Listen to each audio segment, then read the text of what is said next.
Senior sports journalist বর্ষণ কবির from NTV আমার সাথে এই মুহূর্তে রয়েছে স্যার ভিভিয়ান রিচার্ডস স্টেডিয়ামে। বর্ষণ কবির, বিগ ম্যাচ, অস্ট্রেলিয়া বিপক্ষে বাংলাদেশ খেলতে নামবে, সুপার 8 এর ম্যাচ।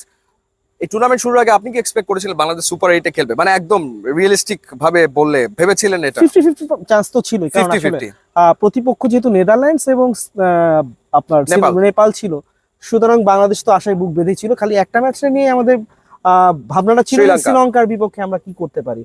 যেহেতু প্রথম ম্যাচে ওই দানটা আসলে বাংলাদেশ জিতে গেছে, তারপর আসলে ব্যাপারটা ছিল সময়ের ব্যাপার। যদিও আমাদের ট্রেন্ড আছে ছোট দলগুলোর কাছে হেরে যাওয়ার বৈশ্বিক আসরে, সেটা একটা দুশ্চিন্তার কারণ ছিল। আমরা খুব কাছে গিয়েও হারতে গিয়েও হারিনি, এবং হারা ম্যাচটা জিতে এসেছি বা জিতা ম্যাচটা হারতে গিয়েও হারিনি। আচ্ছা বর্ষণ কবির, আরেকটা ব্যাপার, সেটা হচ্ছে যে ওয়ানডে ওয়ার্ল্ড কাপে হাতুরু সিং ব্যাটিং অর্ডারে এত সফল মেহেদী হাসান মিরাজকে কখনো টাপ করে উপরে নিয়ে যায়, কখনো নিচে নামিয়ে নিয়ে আসে, তাওহিদ থেকে শাট করে নিচে নামিয়ে নিয়ে আসে, মাহমুদুল্লাহ রিয়াদকে নিচে থেকে টাপ করে উপরে উঠিয়ে আনে।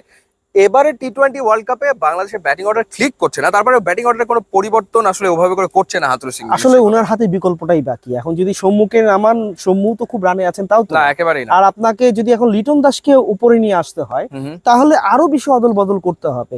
লিটন দাস যদি ওপেনিং করেন, তাকে কি ওপেনিং মানে আপনার কিপিং এর দস্তানাটা দেওয়া হবে কিনা, তাহলে জাকির হাসান অনেকের জায়গাটা কি সাথে থাকে কিনা। জাকির হাসান অনেককে সাথে খেলানো হচ্ছে একটা স্ট্র্যাটেজিক কারণে, কারণ আমাদের টপ অর্ডার, মিডল অর্ডার কিন্তু খুব নিয়মিতই ক্লাস্টারের মধ্যে পড়ছে, এবং এইগুলো রিপেয়ার ওয়ার্ক করার পরে একটা জায়গায় তো কিছু বুমিং ব্যাটিংটা দরকার। সেই কারণে আসলে জাকির আলী অনেককে দল 7 নম্বর ব্যাটার হিসেবে খেলাচ্ছে, উইকেট কিপার ব্যাটার হিসেবে নয়। 2023 ওয়ানডে ওয়ার্ল্ড কাপের সময় আমরা দেখেছি যে দলের সাথে তানজিম সাকিব ছিল, একটা ম্যাচ খেলার সুযোগ পেয়েছিল সম্ভবত, সেক্ষেত্রে একজন ব্যাটসম্যানের অভাব ছিল। এবারও দলের সাথে তানভীর আছে, এখনো ম্যাচই পায়নি। তো সেই ক্ষেত্রে আসলে একজন এক্সট্রা ব্যাটার থাকলে বাংলাদেশের সুবিধা হতো। হ্যাঁ, হয়তো বা সুবিধা হতো, কিন্তু এটাও মনে রাখতে হবে আমাদের স্ট্রেংথের জায়গাটা আমাদের পেস বোলিংটা। সঙ্গে ছিল সাকিবের অভিজ্ঞতা, এই স্পিন ডিপার্টমেন্টটা আসলে রিশাদ একটা বড় একটা ডাইনামিক রোল প্লে করছেন। এখনো পর্যন্ত বাংলাদেশের হিস্ট্রিতে তো বৈশ্বিক আসরে আসলে জেনুইন লেগ স্পিন হিসেবে তিনি খেলছেন।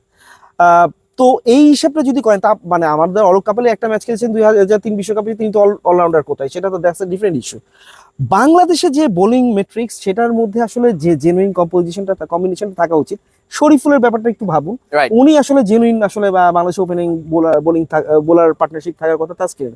ওই ইনজুরিতে পড়ার পর ভারতের বিপক্ষে প্র্যাকটিস ম্যাচে এখন তানজিম সাকিব তাকে যেভাবে রিপ্লেস করেছেন, শরীফুল কোথায় খেলবে, আসলে এই মুহূর্তে একাদশে কম্বিনেশনের জায়গাটাই আসছে না। অস্ট্রেলিয়া এগেইনস্টে তার মানে শরীফ খেলবে না, শরীফ তো ফিট এখন এই মুহূর্তে ফিট, কিন্তু আপনি এখন কাকে বাদ দিবেন? অলরাইট, সো সেই ক্ষেত্রে আপনার প্লেইং 11 প্রেডিক্ট করুন অস্ট্রেলিয়া এগেইনস্টে। এটা আসলে এই মুহূর্তে পুরোটা গুছিয়ে বলা মুশকিল। বাংলাদেশ দুটো ম্যাচ আনচেঞ্জড 11 নিয়ে খেললো পরপর। নেদারল্যান্ডসের সাথে যে একাদশ খেলেছে, নেপালের সাথে সে একাদশ খেলেছে, সেক্ষেত্রে অস্ট্রেলিয়ার সাথে একই একাদশই খেলবে। একটু চান্সেস হয়তো এদিক সেদিক হতে পারে, কারণ গায়ানার যে উইকেট, মানে আমাদের অ্যান্টিগার যে উইকেট, স্যার ভিভিয়ান রিচার্ডস স্টেডিয়ামে আমরা কার্টলি অ্যামব্রোস এবং ডেল স্টেনের সঙ্গে যখন ইন্টারভিউ করেছিলাম, ওনারা বলেছেন এখানে কিন্তু গতি থাকবে, বাউন্স থাকবে, তোমাদের পেসাররা কিন্তু অনেক জোরে বল করতে পারবে এবং জান দিয়ে বল করতে পারবে, আরো যেটা সেন্ট ভিনসেন্টে হয়ে ওঠে নাই পুরোপুরি। তো সেই ক্ষেত্রে হয়তো বাংলাদেশ পেস অ্যাটাকটাকে একটু সরপিল করতে পারে, সেটা একটা বড় ব্যাপার।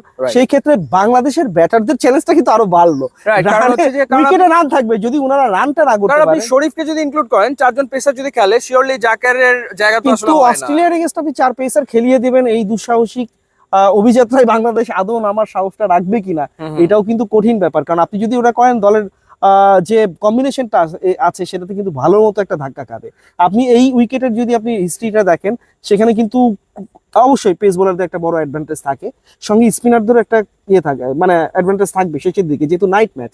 এখানে শিশির একটা রোল প্লে করবে। আপনার যদি মনে থাকে, সেন্ট ভিনসেন্টে যখন বাংলাদেশ খেলছিল, সেই মুহূর্তে কিন্তু শেষের দিকে সাকিবদের গ্রিপ করতে অসুবিধা হচ্ছিল, সো এইগুলো অনেক কিছু বিষয় কম্বিনেশনে আসার আগে বাংলাদেশকে বিবেচনা করতে হবে। তো সেই ক্ষেত্রে আপনি মানে কি মনে হচ্ছে, আপনার অনুমানটা কি যে প্লেইং 11 এ চেঞ্জ তাহলে নাই? একটা হয়তো বা একটা হলে, আসলে মানে এই মুহূর্তে তো বলাটা মুশকিল। শরীফুলের ইনক্লুশনটা হলে, অস্ট্রেলিয়ার যেহেতু প্রথম দিকে বাঁহাতি ডানহাতি কম্বিনেশন আছে, সেটাতে কোনো ম্যাটার করবে না। তবে শরীফুল যদি খেলে, শরীফুল ইন হলে আউট হবে কে? এটা একটা বড় চ্যালেঞ্জের ব্যাপার। এখন তাসকিন আছে, রাইট, তাসকিন 7 উইকেট নিয়েছে সো ফার ওয়ার্ল্ড কাপে। তাসকিন তো Bangladeshi spearhead of the attack, right. ওনাকে তো বাদ দিয়ে, মানে ওনাকে তো ড্রপ করা, মানে until he is getting injured, right, কোনো সুযোগ নাই তাকে ড্রপ করার। আর তাহলে থাকে হচ্ছে লোকে ইউ নো হোয়াট, মানে পাবলিক এখন যেটা অনেকের মনে মনে চিন্তা করছে যে আরে শরীফ খেললে রাইট, ক্যাপ্টেন শান্তকে ড্রপ করে দিয়ে এইগুলো পাবলিক, এগুলো আসলে সসি আইটেম বলার জন্য, চায়ের দোকানে আলাপ করার জন্য। আসলে কম্বিনেশন ভাগাটা মুশকিল। ক্যাপ্টেন্সির দিক থেকে যদি বলেন, Shanto is doing fantastic apart from his batting, এটা নিয়ে আর কোনো কোশ্চেন চলে না। কিন্তু যেটা তার মূল কাজ, ক্যাপ্টেন্সি বাদ দিয়ে ব্যাটসম্যান শান্তকেই তো আসলে মূলত প্রথমে রাইট। দল আসতে হয়েছে। সেই চাহিদা পত্রের জায়গায় শান্ত এখনো পর্যন্ত আমাদের তৃপ্ত করতেই তো পারেননি। তার নিজের যে স্কিল, নিজের যে একটা স্ট্যান্ডার্ড উনি গত 2 বছরে সেট করেছিলেন, সেই জায়গাটা থেকে কিছুটা পেছনে আছে। ওকে, সো প্লেইং 11 এ কোনো পরিবর্তন ওইভাবে হবে না, একটা হলেও হতে পারে, কিন্তু আমরা আসলে বুঝে উঠতে পারছি না যে কার জায়গায় কে আসলে Absolutely. খেলবে। ব্যাটিং অর্ডারে কোনো পরিবর্তন না, না, বাংলাদেশ order কনভেনশনাল ব্যাটিং অর্ডারে যাবে, যে ব্যাটিং অর্ডার সেই ব্যাটিং অর্ডারে যাবে। কনভেনশনাল। রাইট, সো এটা এটা আমার prediction. এটাই হচ্ছে বর্ষণ কবিরের প্রেডিকশন যে প্লেইং 11 এ কোনো চেঞ্জ আসলে নেই, ব্যাটিং অর্ডারে কোনো চেঞ্জ আসলে নেই। ইউ নেভার নো আসলে বাংলাদেশ টিম ঠিক কিভাবে কি স্ট্র্যাটেজিতে নামতে পারে। বাই দ্য ওয়ে, আপনি কিন্তু প্রেডিক্ট করতে পারেন, প্রেডিক্ট করে পুরস্কারও জিতে নিতে পারেন নগদের সৌজন্যে। সিম্পল ব্যাপার, নগদের অ্যাপে যেতে হবে, খেলা হবে, নগদের সেগমেন্টে যাবেন, প্রত্যেকটা ম্যাচ নিয়ে 10টা প্রেডিকশন করতে পারেন। সর্বোচ্চ প্রেডিকশন যার মিলবে তার জন্য পুরস্কার থাকছে ডেইলি, উইকলি এবং মেগা পুরস্কার, স্মার্টফোন, স্মার্ট টিভি এবং একই সাথে থাকছে বাইক। সুতরাং আপনি প্রেডিক্ট করুন এবং জিতুন। তবে মনে রাখবেন, খেলা শুরুর 1 ঘন্টা আগে কিন্তু আপনার উইন্ডোটা ক্লোজ হয়ে যাবে। ইউটিউব, ইনস্টাগ্রাম লিঙ্ক আছে, যোগ দিলে খুবই খুশি হবেন। Thanks for watching.